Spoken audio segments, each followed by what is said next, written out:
Hello दोस्तों, आपका स्वागत है हमारे चैनल में। आज का जो टॉपिक है उसका नाम है ईसीजी। हम कैसे ईसीजी को पेपर पे कैलकुलेट करते हैं इसके बारे में आज पढ़ेंगे। सबसे पहले एक बार ईसीजी में कैसे हमारा mainly P wave, QRS wave और टी वेव होता है उसको दिखाते हैं। एक मान लीजिए ये हमारा इमेजिनरी लाइन है। यहाँ पर से अगर पी वेव लिए हैं तो क्यू वेव कैसे लेंगे, क्यूआरएस वेव इस तरह से लेंगे, ठीक है। और उसके बाद थोड़ा स्पेस करेंगे और ये हो जाएगा हमारा टी वेव। ये पी वेव हुआ, ये क्यू आर एस हो गया और ये टी वेव। पी वेव को क्या कहते हैं, arterial depolarization. Q R S complex को क्या कहते हैं, वेंट्रिकुलर डीपोलराइजेशन। कैसे मेरे को हमेशा याद रहता है, तो देखिए ये कैसा दिख रहा है, भी जैसा दिख रहा है, तो इसलिए वेंट्रिकुलर डीपोलराइजेशन। ये क्या है, तो वेंट्रिकुलर रिपोलराइजेशन, ठीक है। यहाँ तक समझने में कोई प्रॉब्लम नहीं है। अब ग्राफ को पहले समझते हैं। जो ग्राफ पेपर पे ये रहता है उस ग्राफ पेपर को हम समझते हैं, ठीक है। तो देखिए इस तरह का एक बहुत सारा बॉक्स रहेगा। देखिए यहाँ पर ये हमारा ईसीजी का पेपर है। हम किसी एक बॉक्स को पहले लेके समझते हैं। मान लीजिए हम इस बॉक्स को लिए हैं। इस बॉक्स में रहता क्या है, तो एक लॉन्ग जो बड़ा वाला बॉक्स होता है उसको लार्ज बॉक्स कहते हैं। इसके अंदर 5 स्मॉल बॉक्स होते हैं, ठीक है। तो जो लार्ज बॉक्स होता है उसका अगर पूछा जाए कितने सेकंड का होता है, वो तो 0.2 सेकंड का होता है। और जो हमारा स्मॉल बॉक्स होता है वो 0.04 सेकंड का होता है। तो एक लार्ज बॉक्स में 5 स्मॉल बॉक्स होते हैं। तो अगर 5 स्मॉल बॉक्स होते हैं तो हमें मान लीजिए कि लार्ज बॉक्स का सेकंड याद नहीं है तो हम स्मॉल बॉक्स से भी निकाल सकते हैं। स्मॉल बॉक्स का कितना होता है 0.04 और एक लार्ज बॉक्स में कितने स्मॉल बॉक्स होते हैं 5, तो कितने हो जाएंगे 0.2 सेकेंड, ठीक है। यहाँ तक समझने में कोई प्रॉब्लम नहीं है। हम आ गया कि कैसे स्मॉल बॉक्स और लार्ज बॉक्स को पहचानते हैं, ठीक है। अब जो मेनली जो हमारा ये ईसीजी का पेपर रहता है ये टोटल 6 सेकंड का रहता है, ठीक है। 6 सेकंड का रहता है। तो इसमें हम क्यों 6 सेकंड का रहता है, तो जैसे कि हमें हार्ट रेट निकालना है, ठीक है। हार्ट रेट हम कितने में निकालते हैं, तो 1 मिनट का निकालते हैं, ठीक है।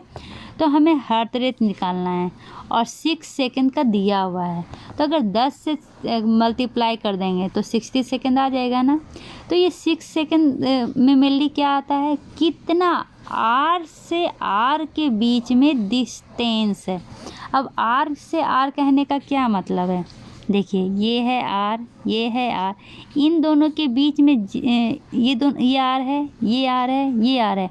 6 सेकंड में कितने आर आते हैं उसको काउंट करके 10 से मल्टीप्लाई कर दीजिए, वो क्या हो जाएगा, आपका हार्ट रेट हो जाएगा, ठीक है।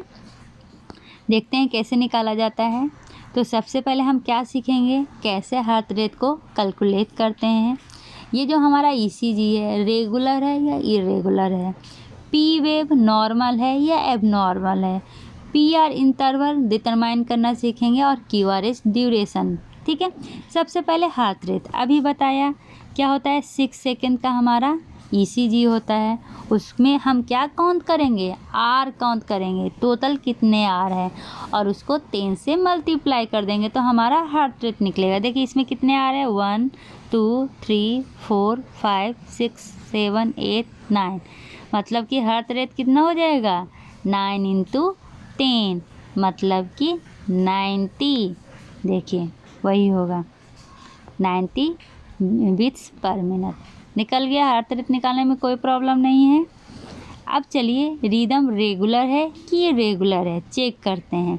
तो इसमें हमें क्या चेक करना पड़ेगा, ये जो आर और आर के बीच में इंटरवल है ये इक्वल है कि नहीं है, ठीक है। तो यहाँ पर देखिए 1, पहले तो लार्ज बॉक्स गिन लेते हैं, कितने लार्ज बॉक्स हैं 1 2 3, तो कितने हो जाएंगे 15 और यहाँ पर 1 बच गया मतलब कि 16 है। इसमें गिनते हैं ये वाला में, तो लार्ज बॉक्स कितने हैं 1 2 3 और देखिए ये किधर हो गया, मतलब कि ये रेगुलर है। अगर इरेगुलर होता तो क्या होता, कहीं 15 होता, कहीं 18 होता, कहीं 20 होता, ठीक है। तो हम इस तरह से पहचानते हैं। तो रिदम रेगुलर है कि रेगुलर है, पहचानने में कोई भी प्रॉब्लम नहीं है। चलिए अब निकालते हैं। अगर रिदम रेगुलर है तो उसको कैसे निकालेंगे? तो जितना भी नंबर ऑफ स्मॉल बॉक्स है, ठीक है, सारे स्मॉल बॉक्स को क्या करते हैं, हम काउंट कर लेते हैं। और इसका रिदम निकालने का फॉर्मूला होता है, 2 फॉर्मूला होता है।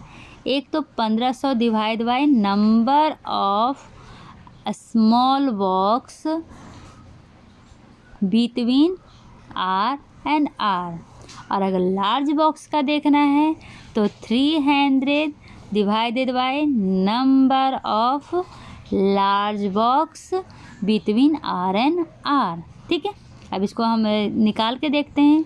तो जैसे कि देखिए ये एग्जाम्पल है हमारा,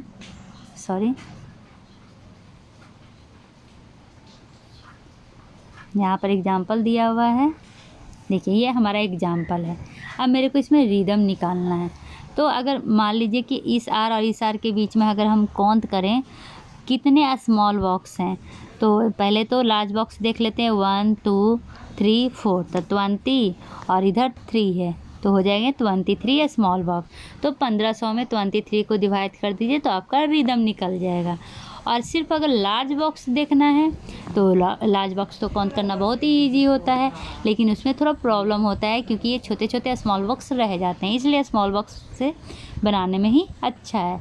और दूसरा रेगुलर है, तो एक और अगर लार्ज बॉक्स को ही सिर्फ काउंट कीजिएगा तो ये वाला फार्मूला याद रखिएगा, ये आसानी से निकालने में प्रॉब्लम है। जैसे कि 300 150 100 75 60 50, तो ये क्या है? जैसे कि अगर 1 लार्ज बॉक्स है, ठीक है, तो 1 से डिवाइड किए 300 आ जाएगा। 2 लार्ज बॉक्स है तो 2 से डिवाइड किए 150 आ जाएगा। 3 लार्ज बॉक्स है, 3 से डिवाइड किए 100 आ जाएगा। तो उसी को यहाँ पे शॉर्ट फॉर्म में दे दिया है कि जितना भी लार्ज बॉक्स है उतना से डिवाइड कर दीजिए तो आ जाएगा। तो ये मेनली हम रिदम निकालना सीख गए, रेगुलर रहेगा तो। ठीक है, अब एग्जाम्पल दिया है, चलिए हम खुद सॉल्व करते हैं। पहला heart rate calculate. Heart rate का क्या फार्मूला था? जितना भी आर रहे उसको 10 से मल्टीप्लाई कर देना। क्यों? क्योंकि 6 सेकंड में मेनली ईसीजी देखा जाता है। तो काउंट करते हैं 1 2 3 4 5 6 7 8 9, मतलब कि 9 से मल्टीप्लाई किए तो हमारा heart rate 90 beats per minute आ गया। निकालने में कोई प्रॉब्लम नहीं है। अब हम क्या कर रहे हैं, अब हमें रिदम निकालना है। ठीक है, तो रिदम में ये रेगुलर है, ये जान गए। अब इसमें क्या करेंगे, इसके बीच का स्मॉल बॉक्स काउंट करेंगे और स्मॉल बॉक्स काउंट करके 1500 में डिवाइड कर देंगे। अगर लार्ज बॉक्स कर रहे हैं तो 300 में डिवाइड कर देंगे। ठीक है, किसको डिवाइड करेंगे? 2 आर के बीच में अगर जितना स्मॉल बॉक्स है तो यहाँ पर स्मॉल बॉक्स, और जितना लार्ज बॉक्स है तो यहाँ पे लार्ज बॉक्स। ठीक है, समझ में आ गया? चलिए अब ये भी हम जान गए कि रेगुलर है कि इरेगुलर है, ये भी डिटरमाइन करना हमें आ गया। पी वेव नॉर्मल है कि एबनॉर्मल है, ये देखना पड़ेगा। ठीक है, तो पी वेव देखिए क्या है, सब ऊपर की ओर जा रहा है, सेम साइज का है, तो ये क्या है? नॉर्मल पी वेव है।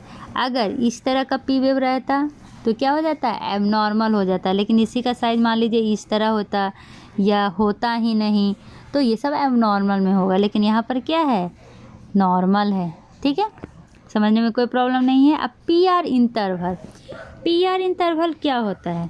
तो सबसे पहले आपको पी आर इंटरवल समझने की ज़रूरत है। तो मैं पहले रफ बताती हूँ। ये हमारा क्या था? पी था, ये हमारा क्यू आर एस था और ये हमारा टी था। तो पी आर इंटरवल जहाँ से पी स्टार्ट होता है, ये पी है, क्यू आर एस और ये टी, जहाँ से पी स्टार्ट होता है और जहाँ पर क्यू स्टार्ट होता है वहाँ तक के बीच में जितने भी स्मॉल बॉक्स होंगे उसको काउंट करके 0.04 से मल्टीप्लाई कर दीजिएगा। ये तो लार्ज लग रहा है, स्मॉल में कितने होते हैं? मेनली नॉर्मल होते हैं, 3 से 5 बॉक्स के बीच में होना चाहिए। तो क्या होगा हमारा पी आर इंटरवल? नॉर्मल होगा। चलिए देखते हैं।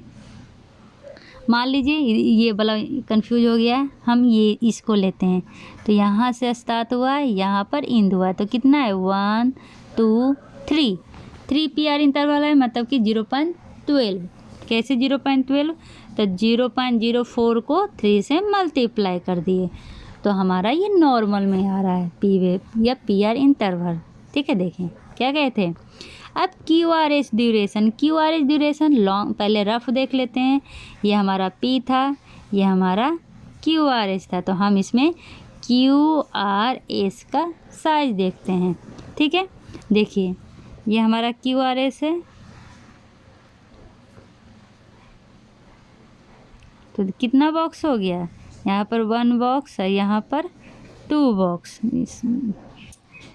देखिए लाइन जहाँ पे वहाँ पे 1 बॉक्स और ये वाला 2 बॉक्स, मतलब कि हमारा जो QRS है वो भी नॉर्मल है। QRS कितने के बॉक्स के बीच में होना चाहिए, 1 से लेके 3 बॉक्स के बीच में होना चाहिए। तो ये कितना हो गया 0.08, ये भी नॉर्मल है। तो अगर हम इस रिदम का समरी देखें तो रेट कितना है, 90 से 95 बीट्स पर मिनट है। कैसे निकाले, तो निकाल दिए, R को काउंट किए और 10 से मल्टीप्लाई कर दिए।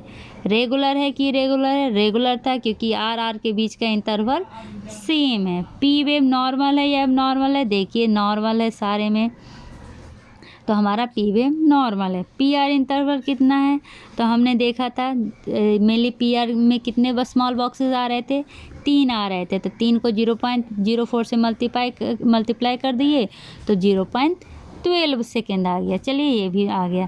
QRS ड्यूरेशन भी निकाल लिए। इस तरह हम कह सकते हैं कि ये जो हमारा ECG है, इसको ये क्या है, नॉर्मल साइनस रिदम है।